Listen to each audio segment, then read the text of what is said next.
Sure. Deathly Hallows. Yeah. So is this kind of what you've been waiting for? Very much so, yeah. Draco has a much more sort of three-dimensional role in this film, and his character's not so, not such a black sheet, so to speak, in the respect of him just being mean for the sake of it.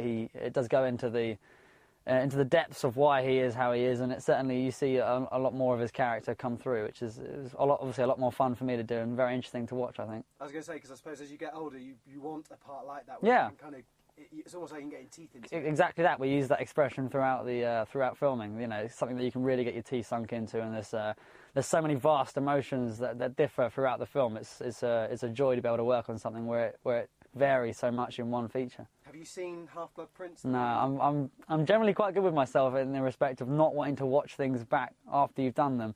We did a bit of ADR looping, so I've seen a bit of from doing the voiceovers. Sorry, I've seen a bit from what we've seen there, which all looks very exciting and that. But I'm trying to hold out. And Deathly Hallows is being filmed in 2 parts, isn't it? I presume you'll film the whole thing, but it's being released in. That's right. Yeah, we heard about that a few months ago. Yeah, so we were excited about that as well because we were all quite worried that they were going to have to cut a lot of the main scenes because it's such a crammed book. It's very hard to do that. So evidently we'll be splitting it into 2 films. And when the book came out, were you one of the people that was kind of like, read it straight away, or, you know, yeah, I'll read it when I want to read That's it? how I wanted to be like. I wanted to be like, okay, I'll let it lie there and read a few pages a night, but Lord knows what came over me. No, I sat there for 2 days solid pretty much and went through it all, highlighting Draco along the way to see what's coming up. Seriously, you had your highlighter pen out? I don't know if I seriously did, but I certainly had a mental highlighter. Whenever you see your name or his name, the character's name, you can't help but get a bit excited and think, what's he gonna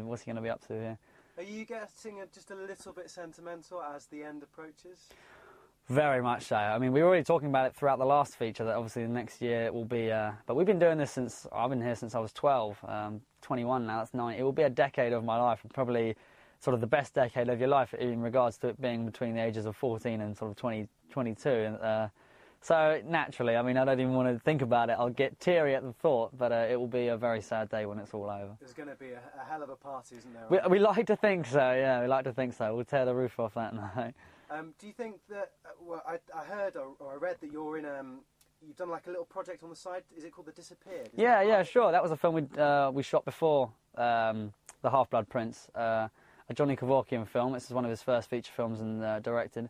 It was really, really interesting to do it and a lot of fun. It contrasts very much so to the roles of a young wizard in a mythical world, so to speak. So it's really, really great to do something like that. Is that something you wanted to do? You were like actively looking for a project aside from... Yeah, sure. I mean, it was an incredibly low-budget film, and it was all done sort of off the back of the one man who wrote it and directed it, which was very different to what a studio film is, obviously, where they have hundreds of millions of dollars. The whole thing was shot within sort of 22 days, I think, which is very contrasting to 7 months. So there wasn't half an hour rehearsals or anything like that. It's all very go, go, go.